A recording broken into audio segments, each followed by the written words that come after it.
तो प्यारे बच्चों, क्वेश्चन नंबर 32 क्या कह रहा है? Beta pleated sheet structure in protein refer to. देखो बच्चों, एक बात पहले से कंफर्म है कि जो बीटा प्लेटेड सीट स्ट्रक्चर होते हैं वो आपके सेकेंडरी स्ट्रक्चर है प्रोटीन के। पहली बात तो कौन से हैं? Secondary structure. सुनते ही दिमाग में यह आए कि भैया सेकेंडरी स्ट्रक्चर है। ठीक, इतनी बात, इसमें तो कोई बात ही नहीं और अपना आंसर आ गया है सेकेंडरी स्ट्रक्चर। लेकिन देखो होता क्या है मैं बताता हूँ। जो आपके पॉलीपेप्टाइड चेन है, क्या होती है? Polypeptide chain. अभी आएगा कि पॉलीपेप्टाइड चेन क्या है। तो ऐसे समझना कि देखो पेप्टाइड्स क्या होते हैं कि आपके पास डिफरेंट अमीनो एसिड्स होता है या सेम अमीनो एसिड्स होते हैं, वो दोनों कंडेंसेशन के थ्रू जुड़ जाते हैं और क्या फॉर्म कर रहे हैं? पेप्टाइड्स।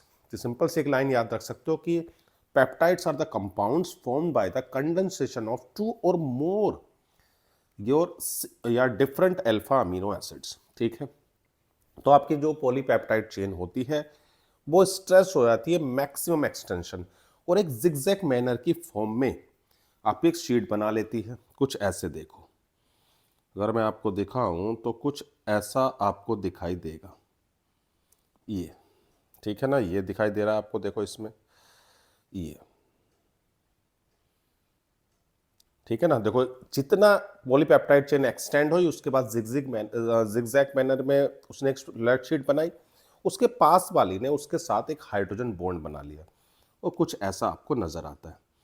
ठीक है ना। और अगर आप देखोगे तो कुछ ये आपको बीटा प्लेटेड शीट स्ट्रक्चर दिखाई देगी जो कि किससे?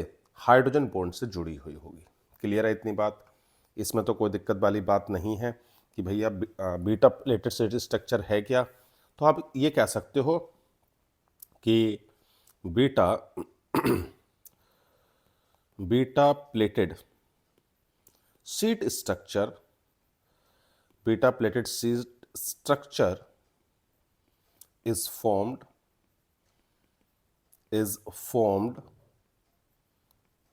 when hydrogen bonds when hydrogen bonds are formed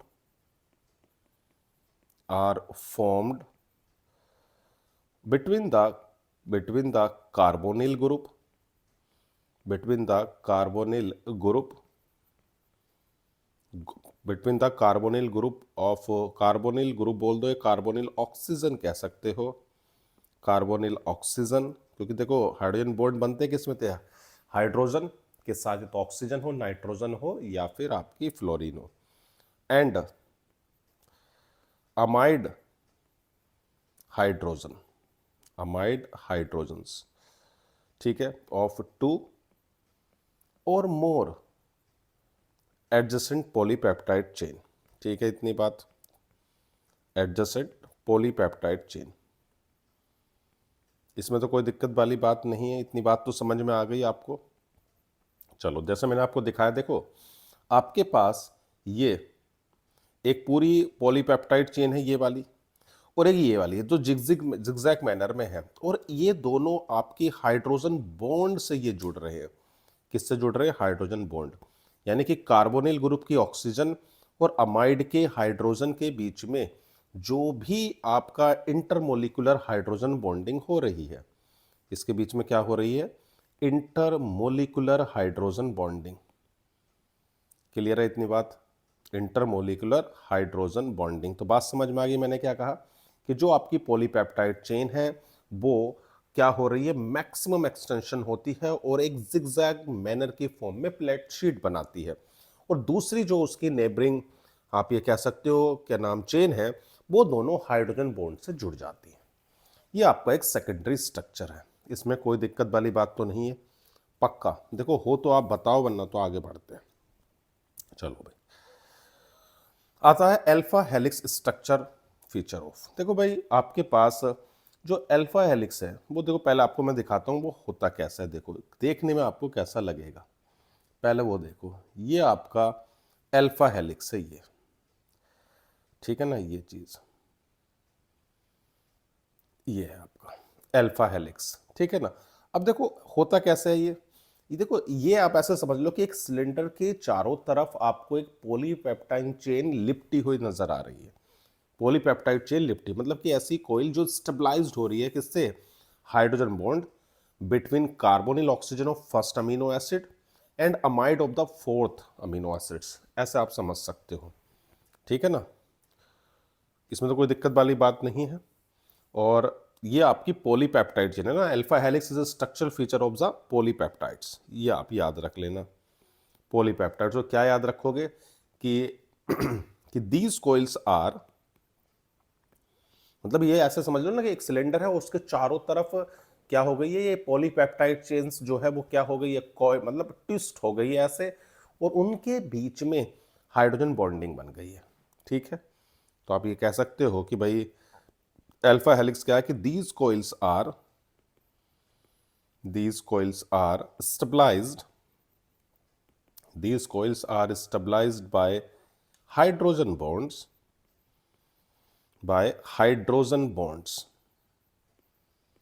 hydrogen bonds between carbonyl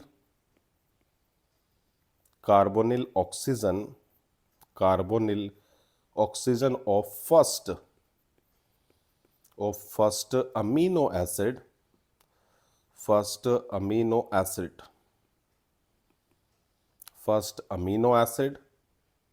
to amide hydrogen या amide nitrogen of fourth amino acid।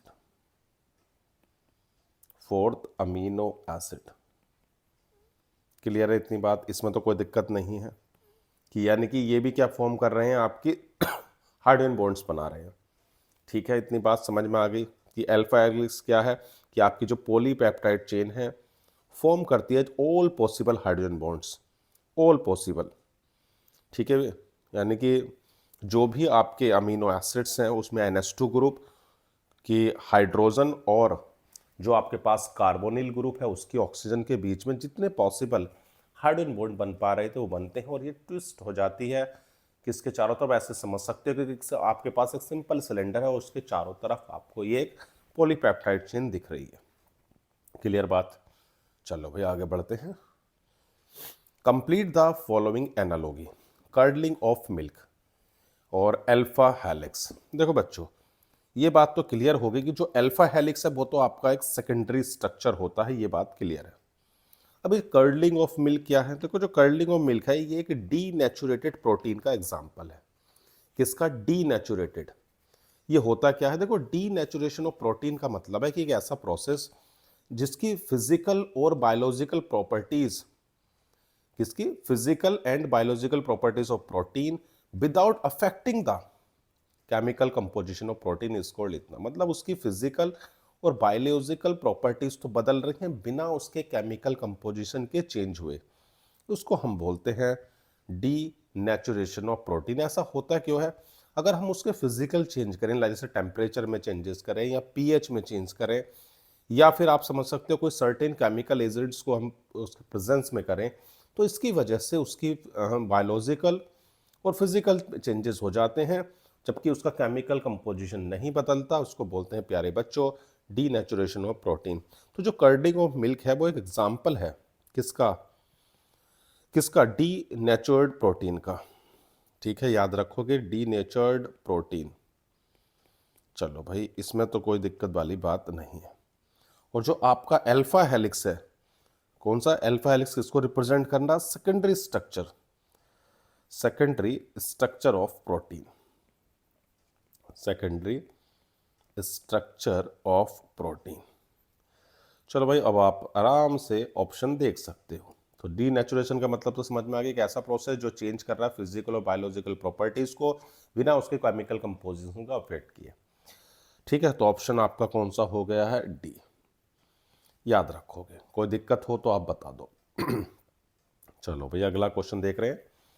Amino acids which can not be synthesized in the body must be obtained through diet are known as. देखो बच्चों दो तरह के आपके पास हैं, एक तो होता है essential amino acids must be taken through diet, मतलब कि हमारी बॉडी जो खुद सिंथेसाइज नहीं कर रही वो डाइट के थ्रू उसको सिंथेसाइज करती है, उसकी ज़रूरत पूरी कर रही है, उसको हम बोलते हैं एसेंशियल। तो essential amino acid must be taken through diet as this can not be synthesize in the body, ठीक है, कौन से होते हैं आपके एसेंशियल अमीनो एसिड, याद रखना, ठीक है ना, कोई दिक्कत तो नहीं है इसमें। चलो भाई, the helix structure of protein is stabilized by, देखो भाई जो भी आपके हेलिक्स स्ट्रक्चर होते हैं मैंने आपको दिखाया वो स्टेबलाइज्ड होते हैं बाय हाइड्रोजन बॉन्ड। ध्यान रखना जितने भी आपके हेलिक्स स्ट्रक्चर हैं is stabilized by, is stabilized bye,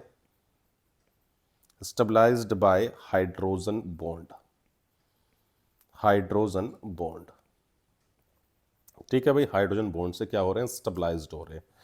कोई दिक्कत इसमें, पक्का हो तो देखो बताओ, वरना तो भैया आगे बढ़ रहे हैं, जल्दी से दिक्कत हो तो बता दो, बढ़े। चलो भाई, पेप्टाइड लिंकेज इज प्रेजेंट, देखो भाई पेप्टाइड लिंकेज मैंने अभी आपको बताया कि होती क्या है।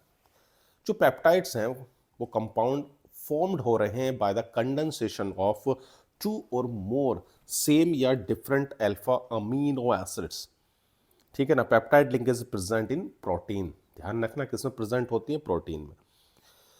पेप्टाइड अभी होती क्या, पहले उसको आपको मैं लिख के दे देता हूं कि जो पेप्टाइड है, पेप्टाइड्स आर कंपाउंड्स फॉर्म, पेप्टाइड्स आर कंपाउंड्स formed by, formed by the condensation, by the condensation of, condensation of two or more, two or more same or different alpha amino acid, different alpha amino acids, clear है इतनी बात। ये होते हैं, जैसे example के तौर पर समझा दूं कि सपोज करो आपके पास ग्लाइसिन है, तो ग्लाइसिन का फॉर्मूला होता है NH2CH2COH, और एक हम ले लेते हैं मान लो एलानाइन, NH2CH, और COH। तो होगा क्या, यहां से इनमें से एक वाटर मॉलिक्यूल निकलेगा, यहां से क्या निकलेगा, ये आपका एक OH और एक H यहां से निकल जाएगा, एक वाटर मॉलिक्यूल, और ये कुछ ऐसे जुड़ जाएंगे, NH2 CH2 CONH CH3 हो जाएगा, और ये आपका COH, ठीक है। ये जो आपको दिख रही है ना, ये वाला जो हिस्सा आपके पास है ना, ये जो है ये वाला, इसको हम बोलते हैं पेप्टाइड लिंकेज। इसे क्या नाम दे रहे हैं, पेप्टाइड लिंकेज। क्लियर होगी बात, इतनी समझ में आ गया। देखो पूरी बात समझनी है, ऐसे नहीं कि बस ऑप्शन लगा देना। तो बात क्लियर होगी कि पेप्टाइड लिंकेज कहाँ प्रेजेंट होती हैं, तो भैया प्रोटीन में होती हैं। बढ़े आगे, चलो भाई, अमीनो एसिड्स आर, देखो अमीनो एसिड जो होते हैं प्यारे बच्चों वो हैं क्या, तो ये दोनों चीजें कंटेन करते हैं अमीनो एसिड्स। आपके अमीनो एसिड्स ऐसा समझ लो कि ये एक ऑर्गेनिक कंपाउंड्स हैं जो both amino and carboxylic group contain करते हैं, ठीक है ना। बेसिक और एसिडिक ग्रुप दोनों के दोनों, these are the amphoteric nature, ठीक है ना। पहली बात तो ये कि अमीनो एसिड्स हैं क्या, पहले वो लिखो। तो आप कह सकते हो कि amino acids are organic, amino acids are organic compounds, कैसे हैं, ऑर्गेनिक कंपाउंड्स कंटेनिंग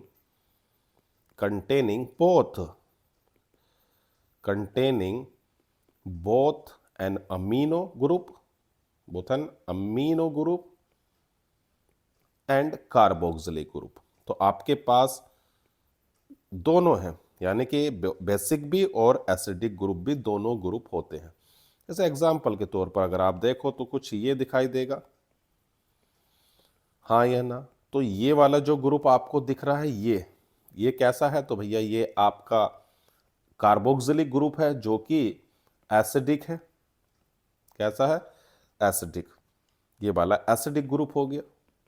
और जो दूसरा आपको नजर आ रहा है प्यारे बच्चों, ये वाला NH2, तो जो NH2 है ना प्यारे बच्चों, वो आपका क्या है, अमीनो ग्रुप है, और अमीनो है तो मतलब बेसिक है, ठीक। तो आपके पास एसिडिक और बेसिक दोनों ग्रुप आपके इसमें है, इसलिए हम ये इसकी जो नेचर है वो एम्फोटेरिक होती है। क्लियर होगी इतनी बात कि दोनों तरह से ये बिहेव कर पा रहा है, क्लियर, कोई दिक्कत। चलो भाई, यहाँ तक कोई दिक्कत वैसे देखो होनी नहीं चाहिए आपको, हो तो तुरंत बता दो, वरना तो भैया आगे बढ़ रहे हैं। चलो भाई क्या कहता है आगे, कह रहा है assertion albumin is a globular protein. बिल्कुल, देखो एल्बुमिन में जो होता है एक ग्लोबल प्रोटीन है, ठीक है बिल्कुल सही है। Polypeptide chain coil around to give a straight chain. देखो भाई ये जो होता है आपके तो इसमें अंदर चेन होती है ना, तो चेन ऑफ पॉलीपेप्टाइड चेन ये जो आपको स्फेरिकल शेप देती है, ना कि ये गलत है। स्ट्रेट चेन वाला पार्ट गलत है प्यारे बच्चों, ये अगर होता कैसा है तो स्फेरिकल शेप में होता है। कैसे? स्फेरिकल शेप, ठीक है, कोई दिक्कत तो नहीं इसमें। देखो जो ग्लोबुलर प्रोटीन है मैं उसकी अगर बात करता हूं, किसके, सिर्फ अभी थोड़ा सा आपको बता दे रहा हूं कि ये जो होते हैं ये आपके प्रोटीन 3 डायमेंशनल फोल्डेड स्ट्रक्चर होते हैं जो स्टैब्लिश्ड हो रहे हैं by internal hydrogen bonding. 3 dimensional और उनकी जो फॉर्म होती है वो कॉम्पैक्ट यूनिट्स फॉर्म कर रहे हैं, वो स्फेरिकल शेप होती है इसकी, ठीक है ना। तो ये वाला पार्ट तो देखो ए तो सही है, ए तो करेक्ट है, लेकिन जो असर्शन है वो रीजन है वो गलत है। ये सही है लेकिन ये वाला पार्ट गलत है। क्लियर है इतनी बात कि हाँ albumin is a global protein होता है, लेकिन इसकी जो आपको जो पॉलीपेप्टाइड चेन होती है वो एक स्ट्रेट चेन के राउंड नहीं होती, ये compact 3 dimensional folded structure form करती है स्फेरिकल शेप में। चलो भाई आगे क्या कहता है, an alpha helix is a structural feature of, देखो अल्फा हेलिक्स मैंने अभी आपको बताया the secondary structure of protein. क्या होता है? ये सेकेंडरी स्ट्रक्चर है पॉलीपेप्टाइड्स। अभी आपको मैंने दिखाया भी था कैसे होता है, ये देखो याद रखना, is the secondary structure of protein. चलो इतनी बात समझ में आ गई, दिस इज इन पॉलीपेप्टाइड्स। चलो आगे बढ़े, what is the difference between a glycosidic linkage and the peptide linkage. देखो पेप्टाइड लिंकेज जो होती है वो अमाइड लिंकेज जो होती है फॉर्म्ड बाय अमीनो एसिड्स, ठीक है ना, यही तो होती है आपके पास। तो हम ये कह सकते हैं कि जो पेप्टाइड लिंकेज है, कौन सी लिंकेज है? Peptide.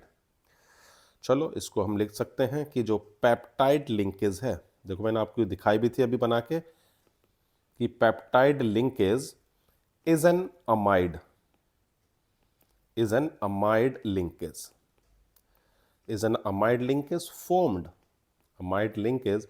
formed between COH group of one alpha amino acid and NH2 group of other amino acid, ठीक है, by loss of water molecule. ठीक है इतनी बात सही है। अभी मैंने आपको दिखाया भी था कि ग्लाइसिन और एनालाइन के बीच में बना के loss of molecule of water. जो आपकी अब आती है कि बात किसकी? ग्लाइकोसिडिक। तो जो ग्लाइकोसिडिक लिंकेज है वो आपकी इसमें किसके बीच में बनी? मोनोसैकेराइड्स यूनिट्स के थ्रू ऑक्सीजन एटम, उसको हम क्या बोल रहे थे? Glycosidic linkage. यानी कि कह सकते हैं कि the linkage between two monosaccharide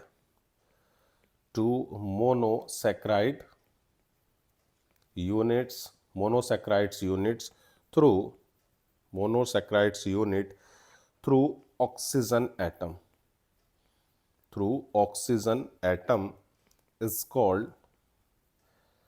called glycosidic linkage। Clear है इतनी बात?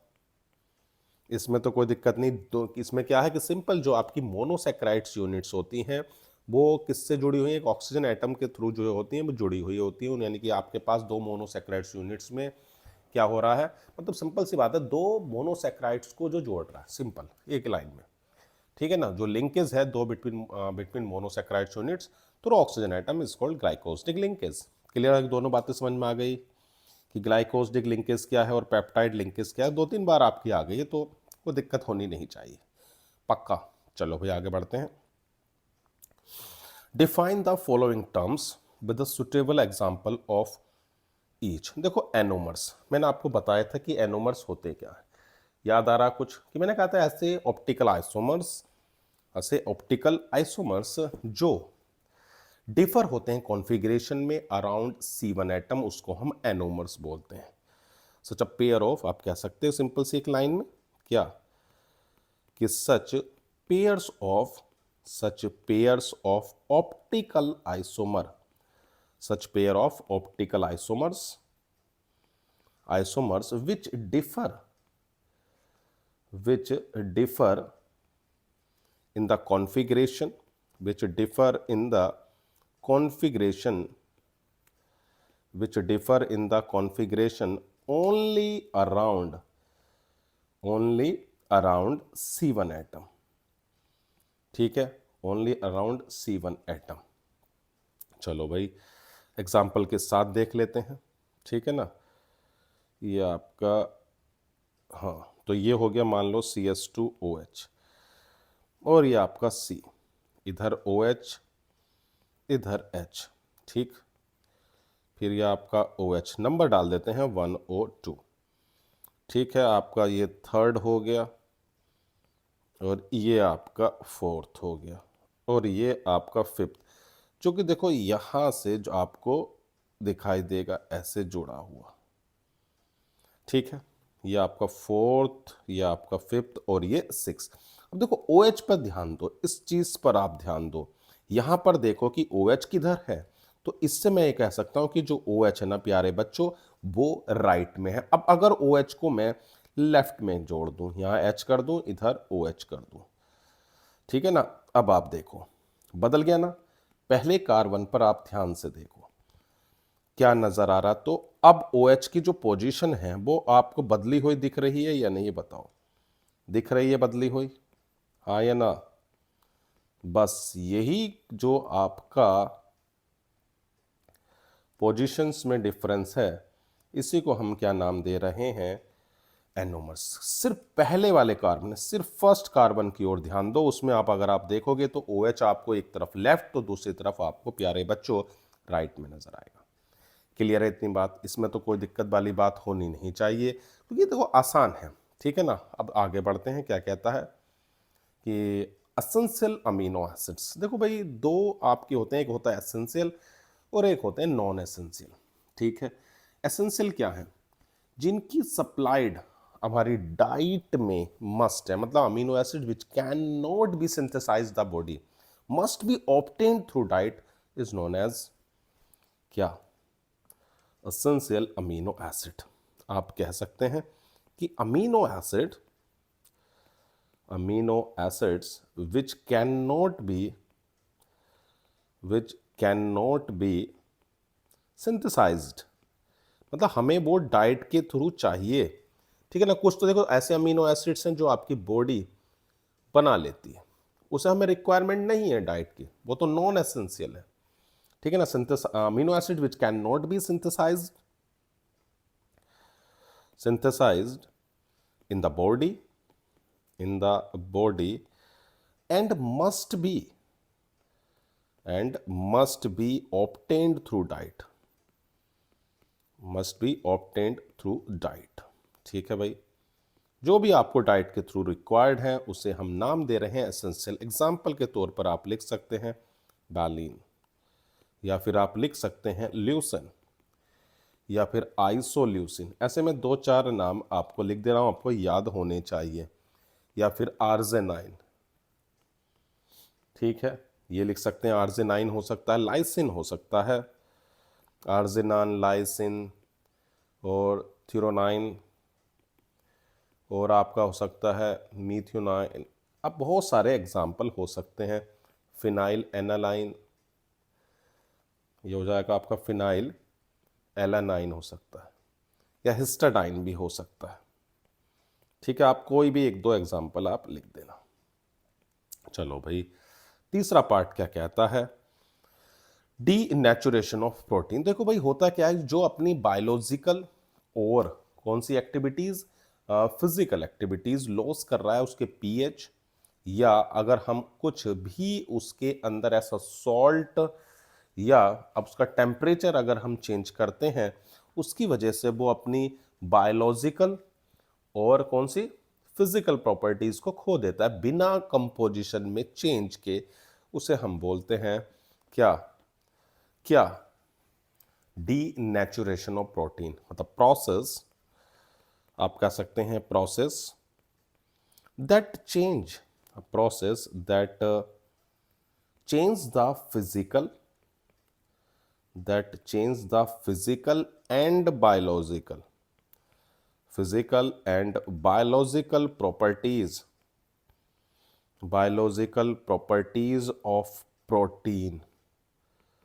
of proteins without affecting without affecting the without affecting the without affecting the chemical composition। Clear है इतनी बात?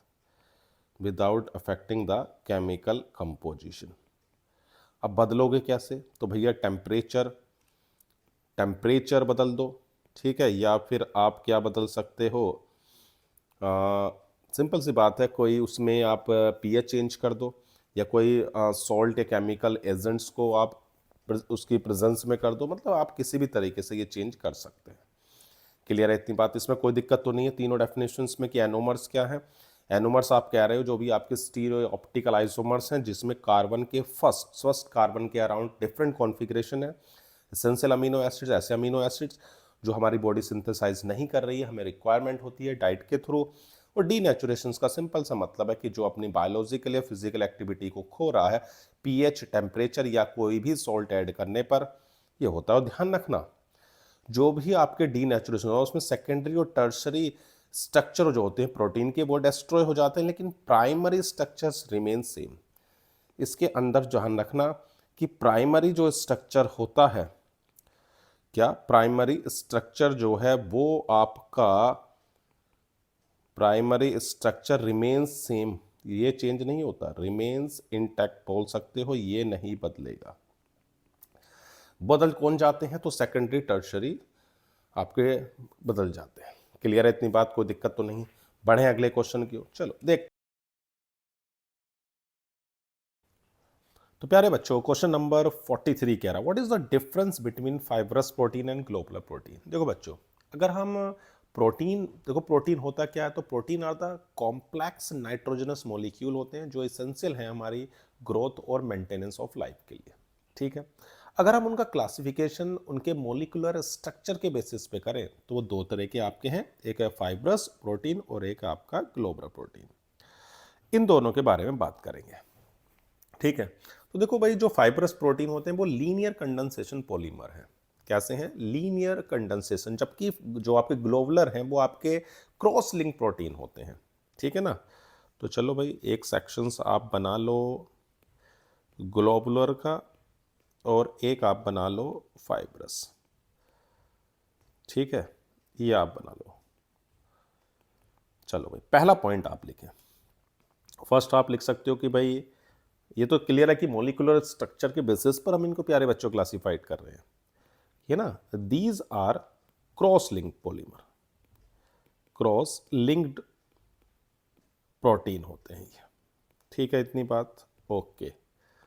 And are condensation and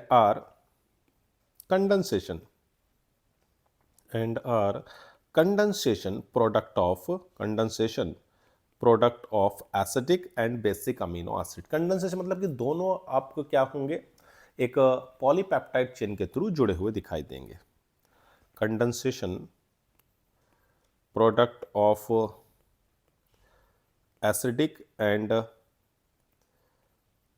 basic amino acids. चलो भाई, पहली बात तो क्लियर हो गई कि जो ग्लोबुलर प्रोटीन है वो क्या है, वो आपके क्रॉस लिंक पॉलीमर है। जबकि ये आपके जो है प्यारे बच्चों क्या है, these are linear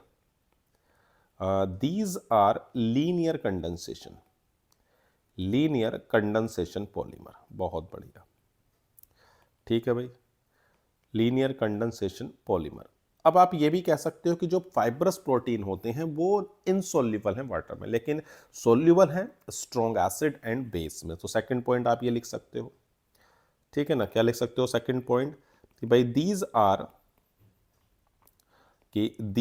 are soluble these are soluble in water,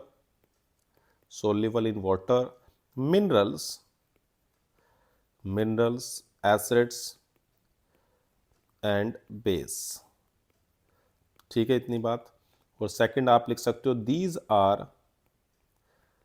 these are insoluble, insoluble in water, but soluble in strong acids and bases. दोनों बातें क्लियर हो गई कि एक जो आपके क्या नाम फाइब्रस है और एक आपके ग्लोबुलर है। ग्लोबुलर आपके क्रॉस लिंक प्रोटीन होते हैं। और ध्यान रखना जो आपके ये 3 डायमेंशनल फोल्डेड स्ट्रक्चर है, जबकि वो आपके लीनियर हैं। ठीक है ना, याद रखोगे ना, जो आपके ग्लोबुलर हैं वो आपके कैसे हैं, 3 डायमेंशनल फोल्डेड स्ट्रक्चर हैं, जबकि आपके फाइब्रस जो होते हैं वो आपके लीनियर पॉलीमर हैं, जो जुड़े हुए होते हैं इंटरमोलिकुलर हाइड्रोजन बॉन्ड से। क्लियर इतनी बात, दोनों बातें समझ में आ गई। चलो भाई, give one example each of fibrous protein and globular protein. अगर देखो फाइब्रस की बात करते हैं तो भाई फाइब्रस प्रोटीन आपके कौन से होते हैं, केराटिन हो सकता है फाइब्रस प्रोटीन, ठीक है ना, या फिर मायोसिन हो सकता है, ये आप कोई से भी एक नाम लिख सकते हो, आपकी इच्छा है। केराटिन लिख दो फाइब्रस में, ठीक है ना। फाइब्रस प्रोटीन एक पूछा है, फिर भी चलो आपको मैं 2 बता दे रहा हूँ, आप 2 याद रख लेना। एक आप केराटिन लिख सकते हो और दूसरा आप मायोसिन लिख सकते हो, ठीक है। और अगर मैं ग्लोबुलर की बात करता हूँ प्यारे बच्चों, तो ग्लोबुलर प्रोटीन की अगर बात करें तो देखो याद रखोगे सीधा क्या है, ग्लोबुलर प्रोटीन आप याद रखोगे, इंसुलिन याद रख लेना, इंसुलिन, ठीक है। इंसुलिन हो सकता है या एल्बुमिन हो सकता है, आप किसी एक को याद रख सकते हो। इंसुलिन आप याद रख लो या फिर आप एल्बुमिन याद रखो। क्लियर है इतनी बात, एक एक एग्जांपल काफी है। चलो भाई बढ़े आगे, कोई दिक्कत तो नहीं है। देखो दिक्कत हो तो आप बता दो।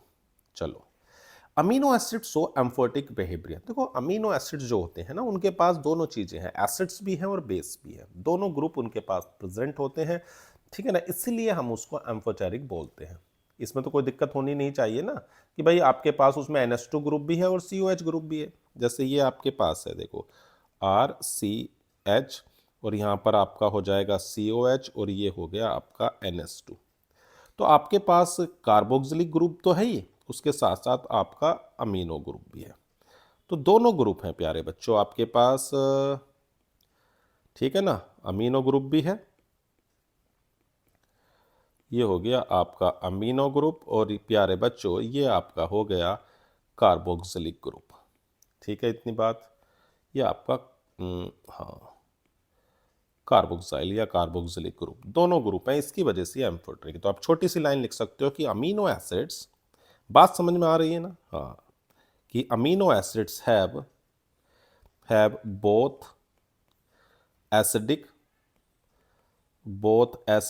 and basic groups, ठीक है, acidic and basic group in the same molecule,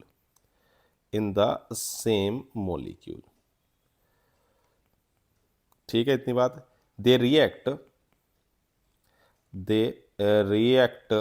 with both acids and base, दोनों से रिएक्ट कर रहे हैं, इसलिए हम एम्फोटेरिक बिहेवियर इसलिए शो करते हैं। क्यों? क्योंकि ये एसिड और बेसिक दोनों ग्रुप रख रहे हैं। बात क्लियर है? पक्का। चलो भाई आगे बढ़ते हैं।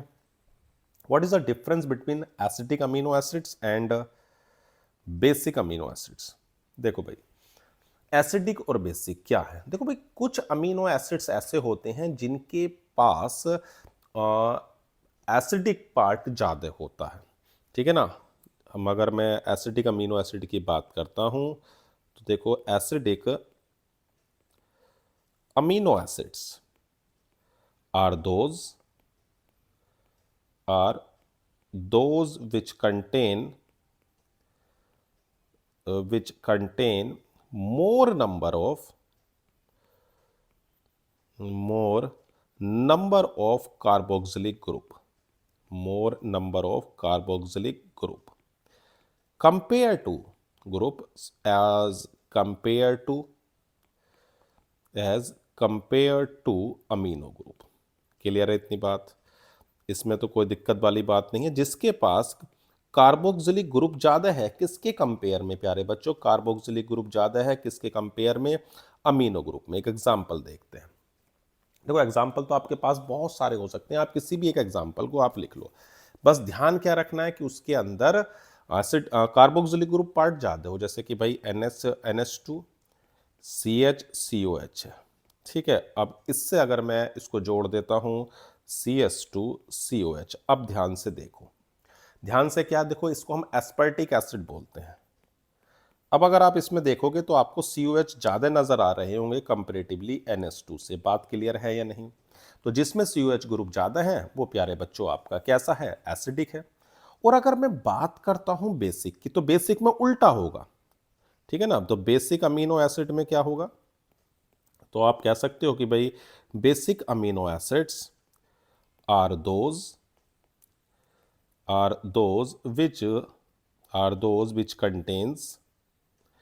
which contains more number of amino groups than carboxylic group. ठीक है इतनी बात, इसमें तो कोई दिक्कत वाली बात नहीं कि इस बार अमीनो ग्रुप ज्यादा है किससे? किससे भैया? कार्बोक्सिलिक से। ठीक है इतनी बात, इसमें तो कोई दिक्कत नहीं है। चलो भाई एक एग्जांपल इसका भी ले लेते हैं भाई। जैसे NH2 CH है, और इससे आप जोड़ दो। देखो लाइसिन आप कर सकते हो, CH2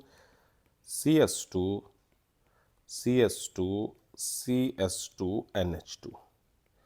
इसको हम नाम देते हैं लाइसिन। तो ठीक है भाई, ये आपका कैसा है? इसमें देखोगे तो आपका NH2 ज़्यादा है कंपेरेटिवली COH से, तो ये आपका कैसा है?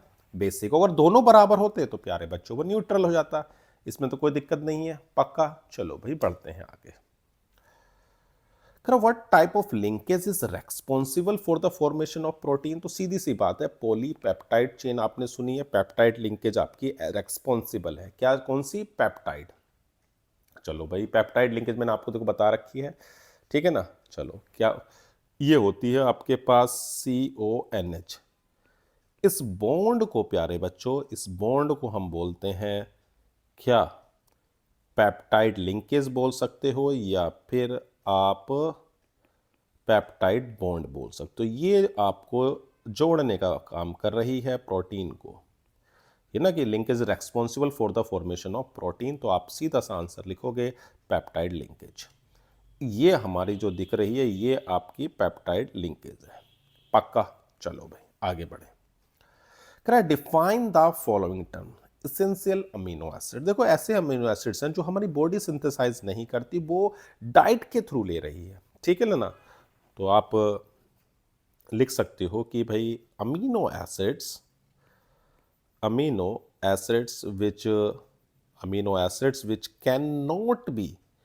which cannot be synthesized। ठीक है ना? synthesized in the body। ठीक है, and must be obtained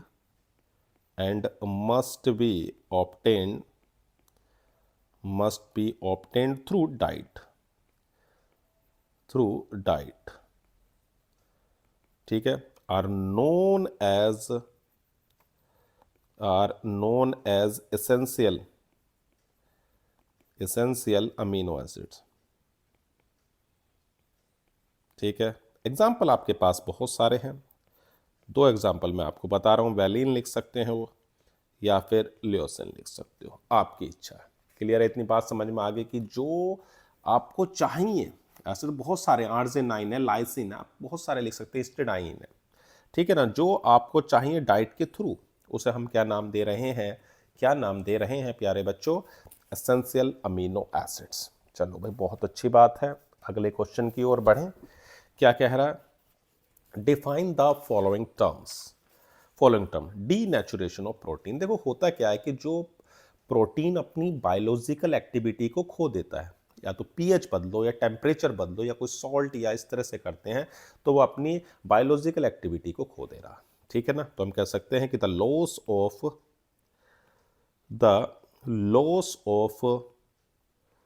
biological the loss of biological activity the biological activity of a protein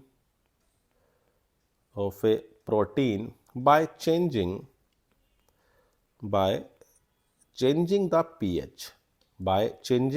pH या temperature और by adding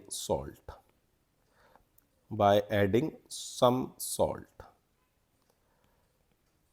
ठीक है भाई, तो देखो होता क्या है कि ऐसा करने से उसकी बायोलॉजिकल एक्टिविटी तो चली जाती है।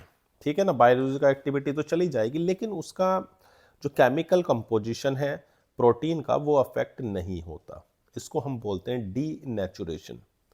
ठीक है, कि अगर उसकी फिजिकल हम चेंजेस कर रहे हैं जब पीएच और टेम्परेचर में या सोल्ट में, तो अपनी बायोलॉजिकल एक्टिविटी को खो दे रहा है। ठीक है ना, लेकिन उसकी केमिकल कंपोजिशन में कोई चेंज नहीं है। तो some salt due to disruption of the native structure. अब ये नेटिव वर्ड आपने सुना, तो भाई जो नेटिव है वो क्या होता है कि the most energetically stable state of protein, उसे हम बोलते हैं नेटिव स्टेट। ठीक है ना, नेटिव स्टेट या नेटिव स्ट्रक्चर ऑफ प्रोटीन। ठीक है, इतनी बात, इसमें तो कोई दिक्कत नहीं है। चलो भाई, अगला क्या कह रहा है, define the following term amino acids. देखो भाई, अमीनो एसिड्स क्या ऐसे कंपाउंड जो आपके अमीनो और कार्बोक्सिलिक दोनों ग्रुप रख रहे हैं, अमाइन ग्रुप भी है, और उस कंपाउंड को हम बोल रहे हैं जैसे कि आर। आपका सिंपल, बहुत सारे एग्जाम्पल मैंने आपको दिए हैं, आप कोई सा भी एक एग्जाम्पल लिख भी सकते हो, नहीं तो भैया सिंपल फॉर्म में भी लिख दो कि भाई RCHCOH और NH2, ये लिख सकते हो। ठीक है ना, तो आप कह सकते हो कि भाई organic compounds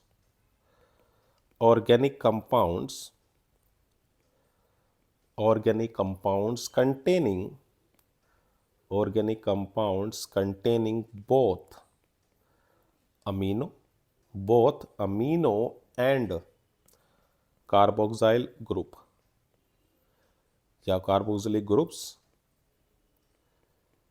are called amino acids। सही है, इतनी बात, कोई दिक्कत तो नहीं है, जिसमें दोनों होंगे आपकी। ठीक है ना, चलो भाई, define denaturation of protein. What is the effect of denaturation of structure of protein. देखो अभी डीनेचुरेशन तो मैंने अभी आपको बताई। ठीक है ना, कि भाई the loss of biological activity of protein by changing the pH, temperature या एडिंग सम सॉल्ट, हम उसको क्या नाम दे रहे हैं, डीनेचुरेशन। उससे होता क्या है कि उसका देखो सेकेंडरी टर्सरी स्ट्रक्चर तो डिस्ट्रॉय हो जाता है, लेकिन प्राइमरी स्ट्रक्चर जो होता है वो सेम रहता है, उससे कोई फर्क नहीं पड़ता, ये याद रखना। ठीक है ना, कि भाई आपका जो डीनेचुरेशन है, सेकेंडरी टर्सरी स्ट्रक्चर डिस्ट्रॉय होंगे, लेकिन प्राइमरी स्ट्रक्चर वैसे का वैसा ही रहेगा। चलो भाई, ये डेफिनेशंस तो अभी आई थी, दोबारा से लिख देते हैं, कोई दिक्कत थोड़ी ना है। तो आप कह सकते हो कि the loss of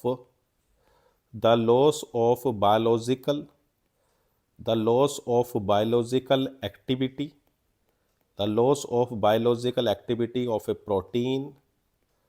of a protein by changing the pH, temperature, or by adding some salt। ठीक है भाई, सॉल्ट हो सकता है या आपका कोई भी केमिकल रिएजेंट्स हो सकता है, ड्यू टू डिसरप्शन, ठीक है, ऑफ द नेटिव स्ट्रक्चर। ठीक है, इतनी बात, ऑफ प्रोटीन, इसमें कोई दिक्कत होनी नहीं चाहिए आपको। ठीक है, और देखो जो डीनेचुरेशन है उसके अंदर मैंने आपको बताया था कि भाई during during denaturation secondary, during denaturation secondary tertiary structure of protein is destroyed, of protein is destroyed,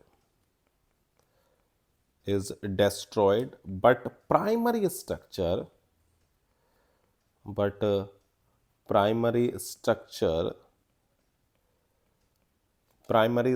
remains intact। ठीक है ना, इतनी बात, इसमें तो कोई दिक्कत होनी नहीं चाहिए आपको। दोनों बातें समझ में आ गई। चलो भाई, देखो भाई, अगर हम बायोलॉजिकल एक्टिविटी खो रहे हैं किसकी वजह से, क्या ऐड करके, उसमें हम पीएच को चेंज कर दें, टेम्परेचर को चेंज कर दें, या कोई सॉल्ट अगर हम ऐड करते हैं तो उसकी वजह से आपका प्रोटीन की बायोलॉजिकल एक्टिविटी चली जाती है। ठीक है ना, तो सेकेंडरी और टर्सरी स्ट्रक्चर तो चेंज हो जाएंगे लेकिन प्राइमरी नहीं। चलो भाई आगे बढ़ते हैं। कह रहा write chemical reaction to show that an open structure of glucose contain the state chain. देखो भाई, अगर आप किसकी रिएक्शंस, ग्लूकोज की रिएक्शन किससे करा दो, तो रेड फॉस्फोरस HI से आप अगर रिएक्शन को करा देते हो प्यारे बच्चों, तो भाई देखो क्या मिलता है।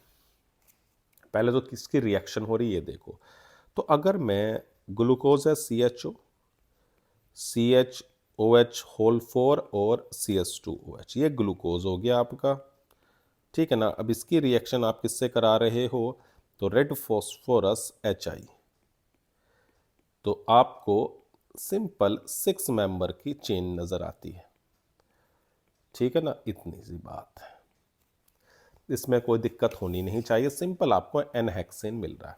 आगे क्या, what type of linkage is responsible, तो मैंने भी आपको बताया फॉर्मेशन ऑफ प्रोटीन में आपकी जो होती है वो पेप्टाइड लिंकेज होती है।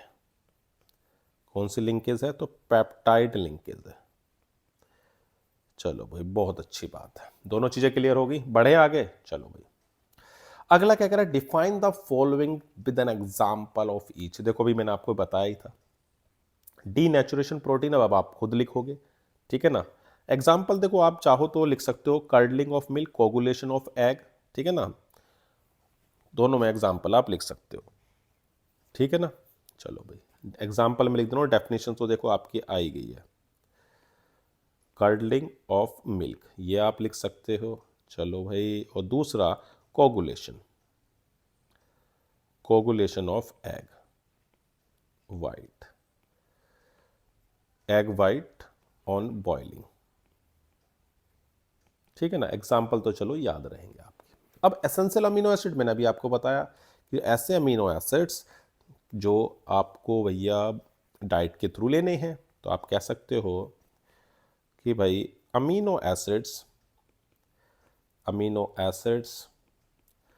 which cannot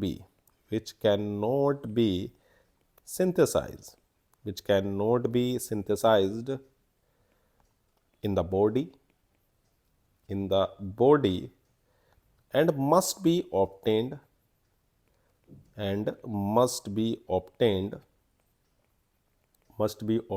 through diet. इसमें तो कोई दिक्कत वाली बात नहीं है। एग्जाम्पल मैंने आपको बताया था, वैलिन लिख सकते हो, ल्यूसिन लिख सकते हो, आपकी इच्छा है, एग्जाम्पल तो बहुत है। चलो भाई दोनों बातें क्लियर हो गई, बढ़े आगे। Amino acid so amphoteric behaviour, ये भी आपको बता दिया गया था क्योंकि उसके अंदर दोनों एसिडिक और बेसिक ग्रुप होते हैं इसलिए। अगला कह रहा है right one difference between alpha helix and beta pleated. देखो भाई जो आपके पास, ये तो मैंने आपको लिखाई दिया था, चलो दोबारा से लिख देता हूं कि amino acids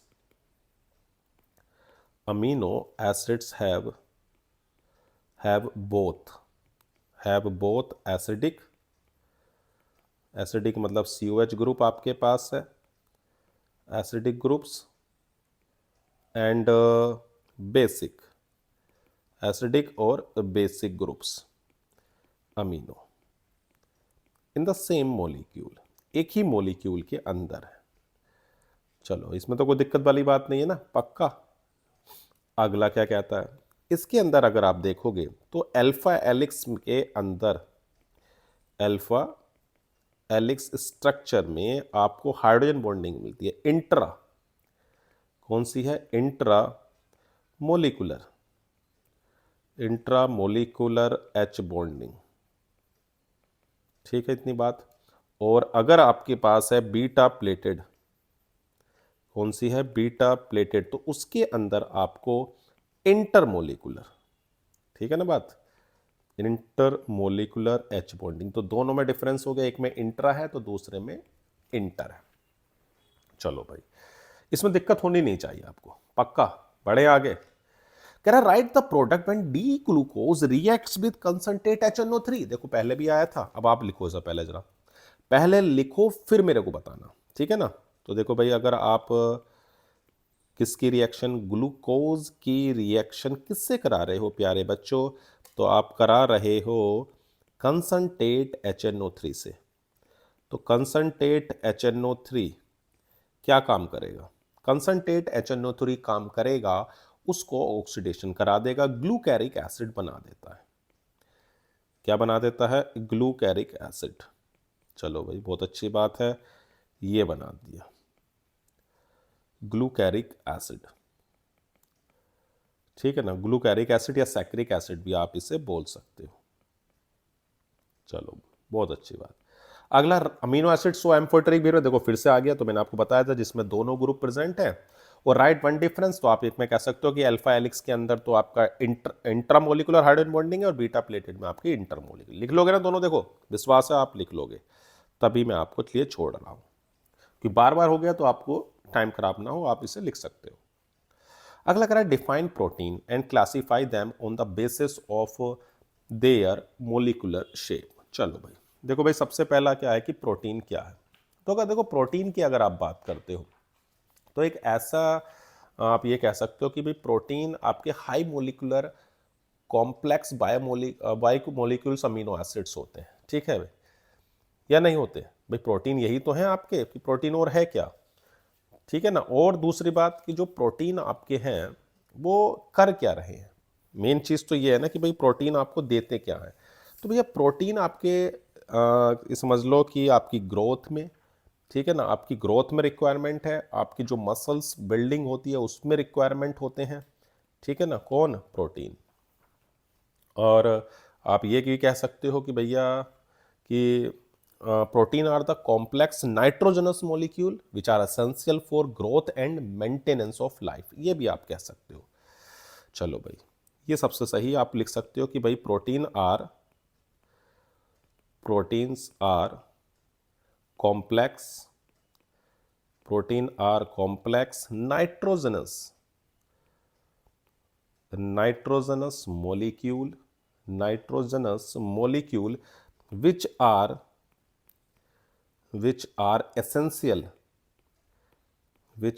essential for the growth and maintenance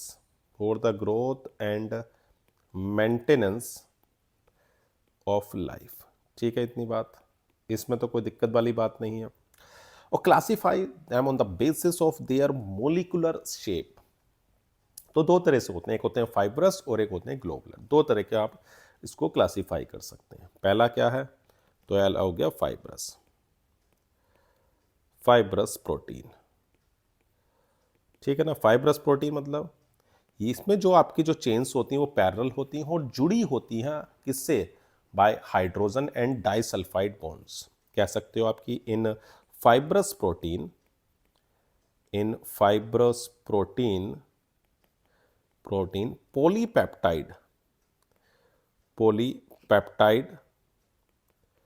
polypeptide chains are parallel and are held together by hydrogen and disulfide, disulfide bonds, ठीक है। ये इंसोल्यूबल है इन वाटर। केरेटिन इसका एग्जाम्पल लिख सकते हो कि भाई एग्जाम्पल में आपको लिखना है तो केरेटिन लिख लो या मायोसिन लिख लो, ठीक है ना, ये आप लिख सकते हो एग्जाम्पल में। दूसरा अगर आप टाइप लिखना चाहते हो प्यारे बच्चों तो वो होता है ग्लोबुलर, ठीक है ना, ग्लोबुलर प्रोटीन। ठीक, इतनी बात। क्या है ग्लोबुलर प्रोटीन? तो भाई देखो, ग्लोबुलर प्रोटीन वो है जो पॉलीपेप्टाइड चेन होती हैं, वो कॉइल 3 डायमेंशनल शेप में, स्फेरिकल शेप में बन जाती हैं, मतलब कि molecules are folded together and units form spherical shapes, ठीक है ना, फोल्ड होती हैं और वो उसकी स्फेरिकल शेप में चली जाती हैं। तो आप कह सकते हो प्यारे बच्चों कि globular proteins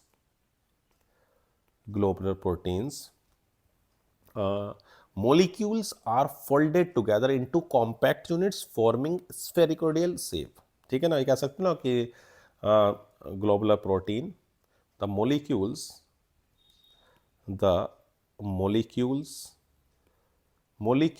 are folded, the molecules are folded together into compact units, compacts unit forming spheroidal shape, ठीक है भाई, 3 डायमेंशनल शेप में आ जाते हैं। ठीक, इतनी बात, इसमें तो कोई दिक्कत वाली बात नहीं है, पक्का 3 डायमेंशनल स्पेरिकल शेप बन जाती है। ये सोल्यूबल है वाटर में, जैसे इंसुलिन हो सकता है या एल्बुमिन्स हो सकता है, ठीक है भाई, इसमें तो कोई दिक्कत होनी नहीं चाहिए, पक्का। बढ़े आगे, चलो भाई। तो प्यारे बच्चों, क्वेश्चन नंबर 57 क्या कह रहा है हमारा, देखो, differentiate between amylose and amylopectin. ठीक है बच्चों, देखो है क्या, अगर मैं बात कर रहा हूं अमाइलोज और अमाइलोपैक्टिन की, तो देखो आपने स्टार्च सुना ही था, बिल्कुल, आपका स्टार्च जो पॉलीसैकेराइड्स था, तो अमाइलोज जो होता है एक वाटर सोल्यूबल होता है, लीनियर पॉलीमर है, अल्फा डी ग्लूकोज और कंटेन करता है 200 से लेके 1000 डी ग्लूकोज यूनिट, जो एक लीनियरली लिंक्ड होते हैं। क्लियर है इतनी बात? तो हम कह सकते हैं अमाइलोज में क्या कह सकते हैं कि भाई amylose is a linear condensation polymer of alpha D glucose in which C1 of 1 glucose unit is attached to C4 of the other through the glycosidic linkage, ठीक है ना भाई, थ्रू अल्फा ग्लाइकोसिडिक लिंकेज। बात समझ में आ गई, ठीक है ना, चलो। जबकि आपके पास जो क्या नाम अमाइलोपैक्टिन है is highly branched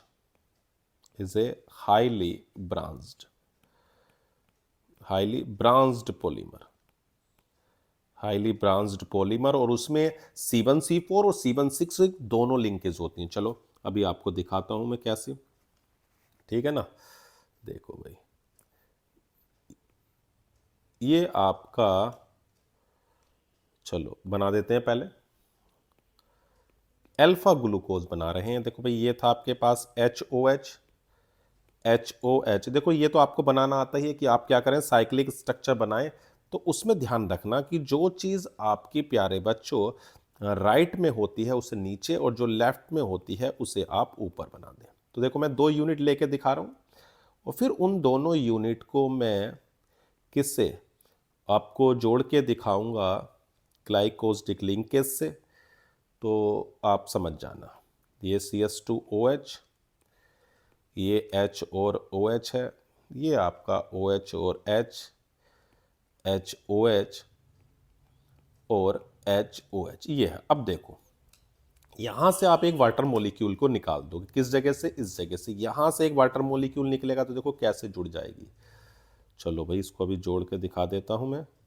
तो कुछ आपको ऐसे जुड़ी हुई दिखेगी, ठीक है ना। ऐसे ही आगे से भी जुड़ जाएंगे, यहां से भी जुड़ती हुई दिखेगी और इधर से, दोनों तरफ से, इधर से भी और आपकी इधर से भी जुड़ जाएगी।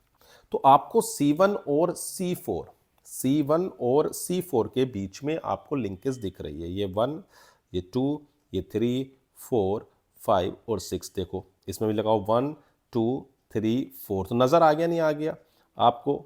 देखो C1 और C4 के बीच में लिंकेज है या नहीं, ये बताओ पक्का।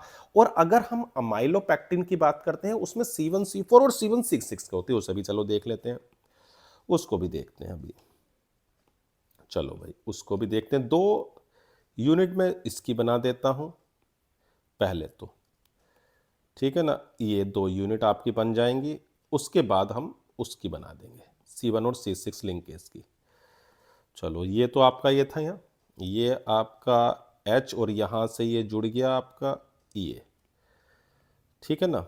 ये आपका जो, बस ये ध्यान रखना है ना प्यारे बच्चों, जो चीज राइट में है उसे नीचे और जो लेफ्ट में है उसे ऊपर। HOH, OHH, और ये आपका यहाँ O से ये जुड़ जाएगा, ये H, CS2OH और H। तो ये आपका 1, 2, 3, 4, 5 और 6। तो देखो भाई आपको 1 और यहाँ पे भी 1, 2, 3, 4, 5 और ये आपका 6। तो आपको 1 और 4 के बीच में तो नज़र आ रही होगी। ये आपका OH, ये H, ये H, ये OH और ये आपका H। और यहां पर देखो जो ये 1 आपको दिख रही है, ये जुड़ती हुई दिखेगी आपको किससे? 6 से, इस वाले से, ठीक है ना। चलो इसको भी मैं दिखा देता हूं यहां बना के, ठीक है ना। ये आपकी 1 और 6 के बीच में हो गई। तो इस तरह से आपकी इधर तो ये जुड़ी होगी, इधर हो जाएगा आपका H, OH, और इधर हो गया आपका OH और H, और ये आपकी इधर जुड़ रही होगी। हाँ इसे हटा दो जरा, ये ऐसे H। तो 1 और 6 के बीच में हो गया। देखो ये 1, 2, 3, 4, और इसे थोड़ा सा इधर बनाओ, थोड़ी गलती से हो गई ना, इसको थोड़ा सा चेंज कर दो ऐसे। हाँ अब बनाते हैं। तो ये आपका हो जाएगा कुछ ऐसे, समझ लो ये। तो ये आपका 5 और ये आपका 6, ठीक है ना। इतनी बात तो देखो 1 और 6 के बीच में आपको लिंकेज दिख रही है, 1 और 4 के बीच में ये ब्रांच्ड होती हैं, और भी ऐसी होंगी, इतनी काफ़ी सारी होती हैं। ये आपका समझना कि लगभग शॉर्ट चेन जो होती है वो 25 से 30 डी ग्लूकोज यूनिट की होती है। चलो भाई इतनी बात तो क्लियर हो गई कि भाई अमाइलोज वो होते हैं जिसके अंदर लीनियर कंडेंसेशन हो रहा, ब्रांच नहीं है, वाटर सोल्यूबल है। और जो अमाइलोपेक्टिन वो आपकी ब्रांच्ड होती है, वाटर इनसोल्यूबल है। पेप्टाइड लिंकेज और ग्लाइकोसिडिक लिंकेज, चलो भाई इसकी भी बात कर लेते हैं, पेप्टाइड की और तुम्हारी इसकी। चलो देखो भाई पेप्टाइड लिंकेज जो है वो एक अमाइड लिंकेज है, जो आपकी अल्फा अमीनो एसिड्स, किसमें? अल्फा अमीनो एसिड्स और NH2 ग्रुप के बीच में आपको दिखाई देगी, जो वाटर मॉलिक्यूल निकलने के बाद आपको बनती हुई दिखती है। ये तो होती है। तो हम कह सकते हैं कि भाई peptide linkage, peptide linkage is an amide, is an amide linkage, is an amide linkage formed between formed between COH group, COH group of alpha amino acids, alpha amino acid, and NH2 group, NH2 group of other amino acid। देखो अभी दिखाता हूं इसको मैं आपको। Acid by loss of A molecule of water. चलो देखो एक एग्जांपल के साथ समझा रहा हूं पहले, कि आप कोई से भी 2 अमीनो एसिड लो, ठीक है ना। यानी कि देखो जैसे मैं ग्लाइसिन ले लेता हूं, एक NH2 CS2 COH, और एक मैंने ले लिया आपके लिए एलानाइन। अगर आप इन दोनों को देखो तो यहां से एक वाटर मॉलिक्यूल निकलेगा, यहां से एक OH और एक H यहां से निकल जाएगा, और ये एक लिंकेज के थ्रू जुड़ जाएंगे। NH2 CS2 CO NH CH और COH। तो ये जो लिंकेज प्यारे बच्चों आपको नजर आई ना, ये लिंकेज आपकी क्या होती है, पेप्टाइड लिंकेज है। बात क्लियर हो गई इतनी कि दो अल्फा अमीनो एसिड को जोड़ दिया गया एक वाटर मॉलिक्यूल निकाल के। क्लियर इतनी बात। तो अब किसी को पेप्टाइड लिंकेज में दिक्कत तो नहीं है ना, पक्का। अब दूसरा क्या है देखो उसमें, ग्लाइकोसिडिक लिंकेज। चलो भाई ग्लाइकोसिडिक लिंकेज को भी देख लेते हैं क्या है। देखो ग्लाइकोसिडिक लिंकेज तो मैंने आपको बता रखी थी क्या है। होता क्या है कि जो आपके कार्बोहाइड्रेट्स थे, हाँ या ना ये बताओ, जो कार्बोहाइड्रेट्स होते हैं वो कार्बोहाइड्रेट्स किससे जुड़े हैं, वो जो मोनोसैकेराइड्स यूनिट्स जो आपकी थी प्यारे बच्चों, मोनोसैकेराइड्स यूनिट्स थी या नहीं थी, बताओ कि मोनोसैकेराइड्स यूनिट्स, हाँ या ना, कुछ तो याद आ रहा नहीं आ रहा बे भैया, बोलो तो। मोनोसैकेराइड्स यूनिट्स को आपको जोड़ना था एक ऑक्सीजन एटम के थ्रू, उसको हम नाम दे रहे थे ग्लाइकोस्टिक लिंकेज, यानी कि linkage between two monosaccharides units through oxygen atom. कह सकते हो आप कि linkage between two monosaccharides, between two monosaccharides units through oxygen atom, ठीक है। उसको हम क्या नाम दे रहे हैं, उसको हम नाम दे रहे हैं ग्लाइकोसिडिक लिंकेज। कोई दिक्कत तो नहीं है, पक्का हो तो देखो बताओ। चलो भाई ग्लाइकोसिडिक लिंकेज भी खत्म हो गई। अब क्या है अगला पार्ट, फाइब्रस और ये आप देखो खुद करोगे, ये मैंने आपको 2 बार बता दिया कि फाइब्रस और ग्लोबुलर प्रोटीन, कोई दिक्कत वाली बात हो तो आप बताना, लेकिन आपको करना खुद ही है, पक्का। चलो भाई बढ़ते हैं आगे। कह रहा define the following terms as related to protein. Peptide linkage अभी आ गई, प्राइमरी स्ट्रक्चर भी आपका डीनेचुरेशन। चलो एक बार और देख लेते हैं। तो पेप्टाइड लिंकेज क्या थी, अभी तो मैंने आपको बताया कि भाई आपके पास जो अमीनो एसिड्स हैं, कि भाई आप बोल सकते हो कि proteins are the polymer of alpha amino acids linked by amide formation between carboxylic and amino group. ठीक है ना, अभी मैंने आपको बताया, आप वो सीधा सीधा लिख सकते हो। किसी भी देखो एग्जाम्पल आपको समझना है, simple.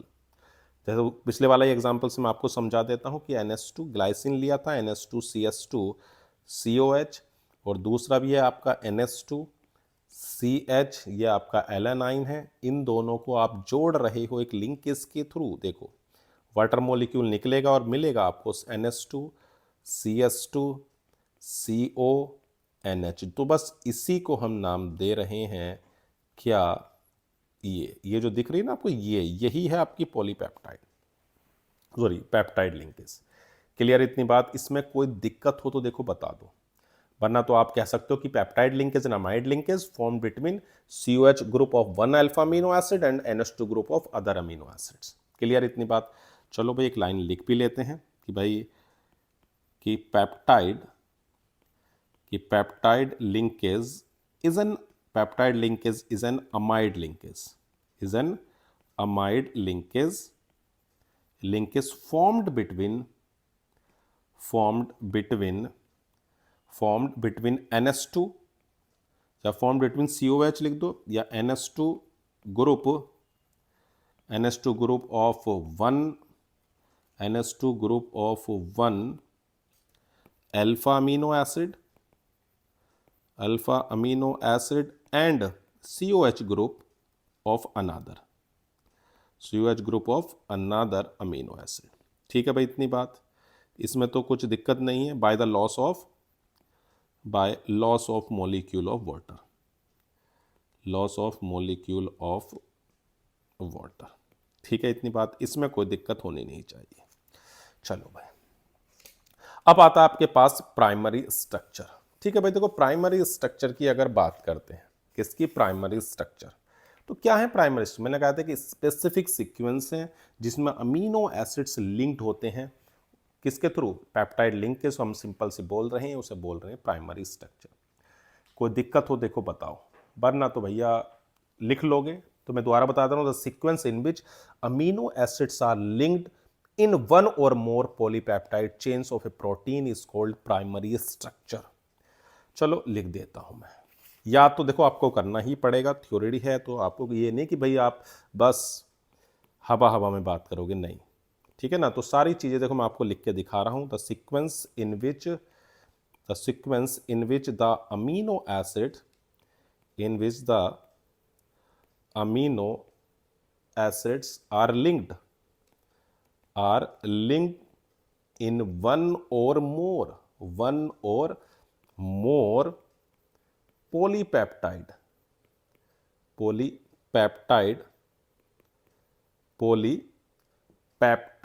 chain of a protein, polypeptide chains of protein। ठीक है भाई, इतनी बात, कोई दिक्कत तो नहीं है, पक्का हो तो बताओ। चलो भाई, डीनेचुरेशंस था वो आपको पता ही है। डीनेचुरेशंस क्या होता, तो मैंने कहा कि बायोलॉजिकल एक्टिविटी वो हो रही है प्रोटीन की, वो चेंज हो जाती है बाय चेंजिंग पीएच, टेम्परेचर और adding salt.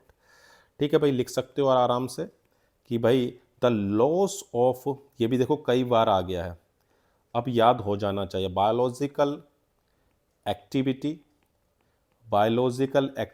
Of A protein by changing the pH, temperature, or by adding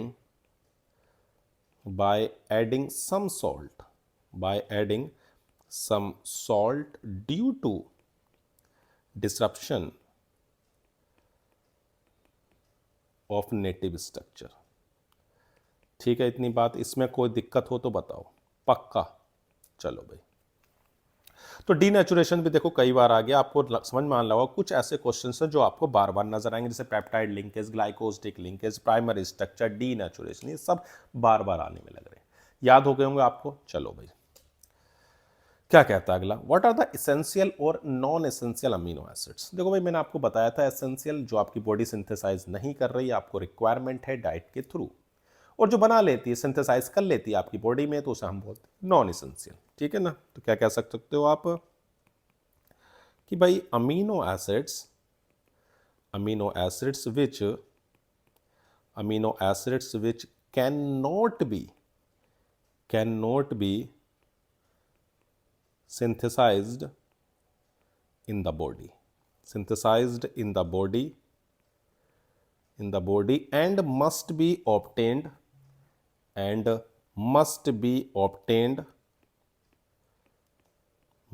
be obtained through diet।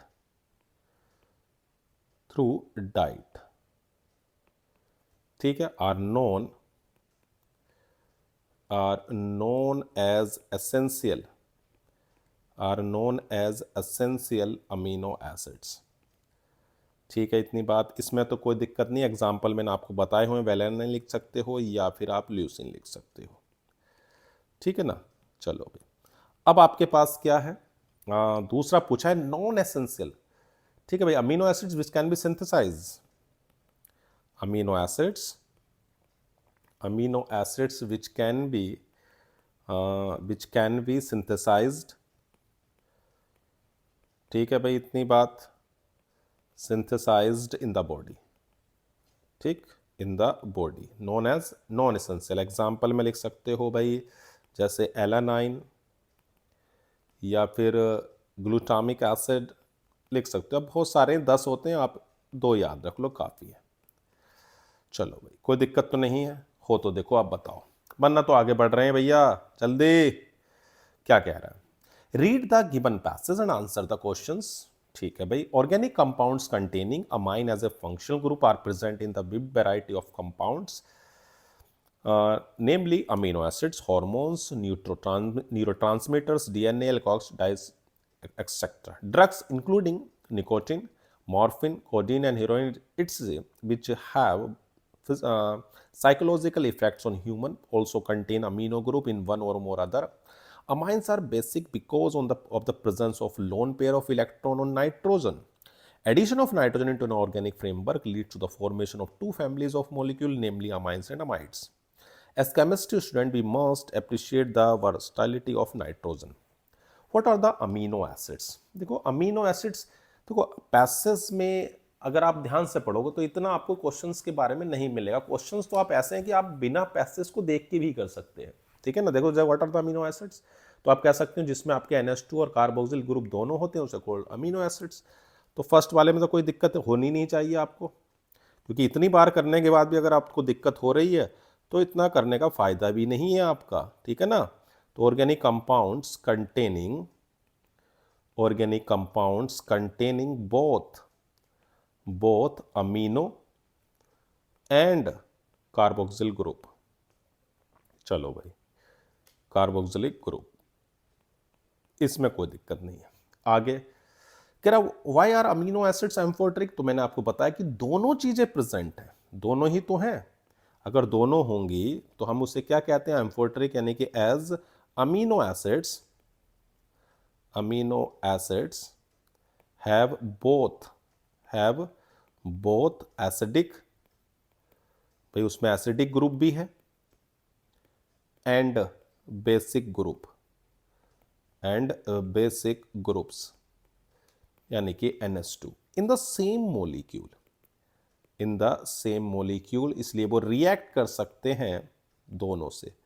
In the same molecule they react with both acids and bases. ठीक है भाई, इतनी बात। चलो भाई आगे बढ़ते हैं। भाई आगे थर्ड पार्ट कह रहा है give one point of difference between acidic and basic amino acid. देखो भाई, एसिडिक अमीनो एसिड्स वो हैं जिसके अंदर मोर कार्बोक्सिलिक ग्रुप है, ठीक है ना, एसिडिक के अंदर ज्यादा होंगे। मतलब acidic amino acids are those which contain more number of carboxylic group। ठीक है भाई, more number of carboxylic groups as compared to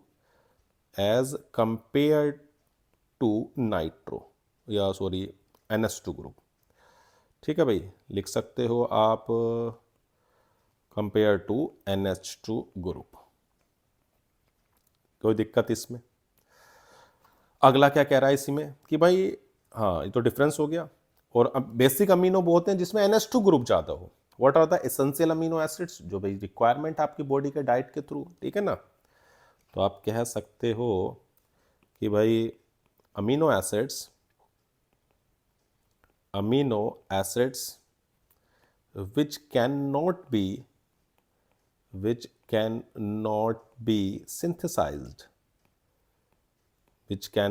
be synthesized in the body and must be obtained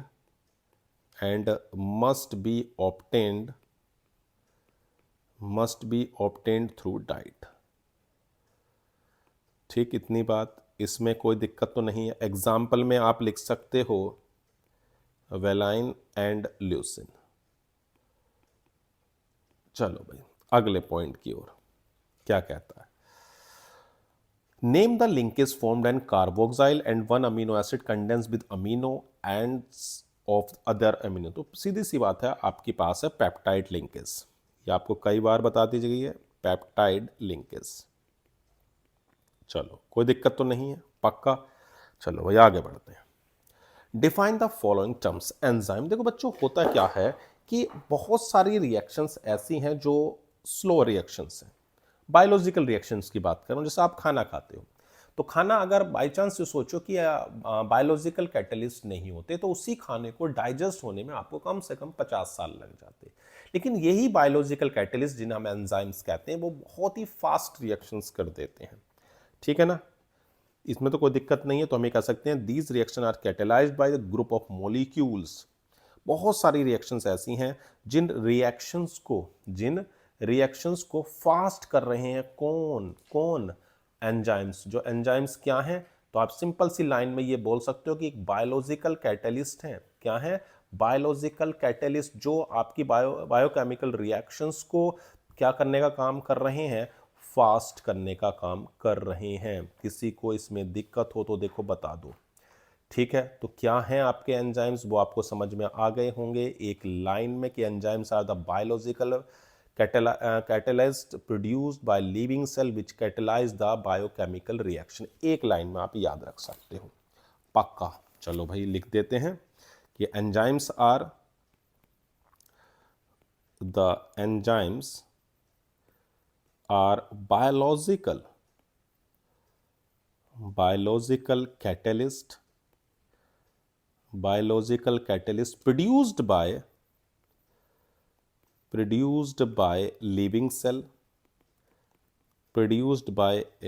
cells which catalyzed the biochemical reaction।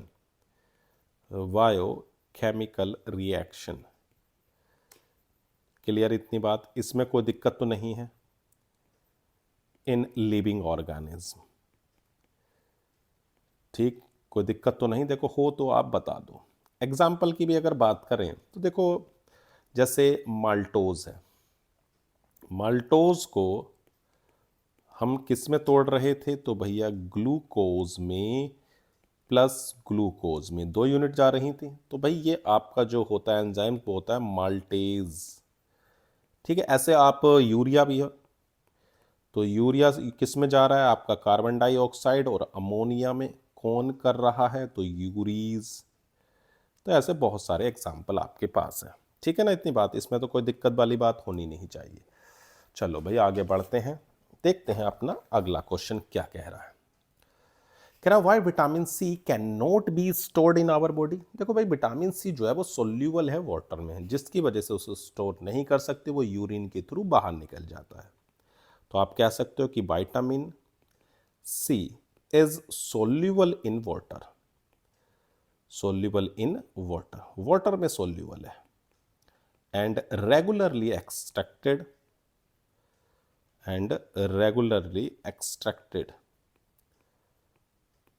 In urine, ठीक है। तो इसलिए इसको store नहीं कर सकते। क्लियर इतनी बात, इसमें कोई दिक्कत तो नहीं है। चलो भाई आगे बढ़ते हैं। कह रहा write the name of vitamin whose deficiency causes bone deformities in children. देखो भाई विटामिन डी की वजह से ये होती है, कि किसकी वजह से, तो विटामिन डी की वजह से, याद रखोगे, ठीक है ना। हाँ, अगला क्या है कि write the name of the vitamin whose deficiency causes bleeding of gums. तो विटामिन सी, ठीक है ना। देखा होगा आपने, आपके मसूड़ों से खून आना शुरू हो जाता है, तो भैया किसकी कमी से है, विटामिन सी की कमी से। याद रहेगी बात या नहीं, विटामिन सी की कमी से है, ठीक है ना। अब देखो विटामिनों की कमी है तो भैया पूरी तो आपको करनी है और कोई तो करेगा नहीं। तो ये आपको अगर विटामिन सी की कमी है तो आप क्या करें, फ्रूट्स लें, लाइक जैसे ऑरेंज, तुम्हारा लेमन हो सकता है, आंवला हो सकता है, टोमेटो हो सकता है, ग्रीन वेजिटेबल्स हो सकता है, उनसे पूरी करो। Deficiency of which vitamin cause night blindness. तो विटामिन ए किसकी वजह से है, ये विटामिन ए की वजह से, याद रखोगे, ठीक है ना। और एक बात और, जो विटामिन ए है उसका केमिकल नेम भी याद रखो, रेटिनोल। काफ़ी पूछा जाता है, मैं लिख दे रहा हूँ रेटिनोल, ठीक है। और दूसरी बात, ये सोर्स जो है इसका, देखो कैरेट हो सकता है, राइस हो सकता है, मिल्क हो सकता है, बटर हो सकता है, ये इसके सोर्स हैं, याद रखोगे। आगे deficiency of which vitamin causes rackets. तो भैया इसका होता है विटामिन डी, और इसका तो बहुत बड़ा सोर्स आपका सन है, तो इसलिए धूप लेनी भी जरूरी है, ठीक है ना। घरों में नहीं कि बैठे रहें, कुछ खेले कूदें। अगला कह रहा है deficiency of which vitamin causes scurvy. तो भैया विटामिन सी, याद रखें, विटामिन सी की कमी से। चलो देखो ये चीज़ें आप देखो पेपर के अंदर ध्यान रखना, ये चीज़ें ऐसी हैं जो आपकी एज इट इज़ पूछी जाएंगी, तो याद रख लो कि किस सोर्स की वजह से क्या हो रहा है और किसके सोर्स की वजह से आपकी क्या डिफिशेंसी की वजह से, क्या कमी की वजह से कोई बीमारियां हो रही है, क्या उसके सोर्सेज हैं, क्या उसके आप ये कह सकते हो फंक्शन है, ये याद रखें, ठीक है। यहाँ तक कोई दिक्कत तो नहीं है, पक्का। पढ़े आगे।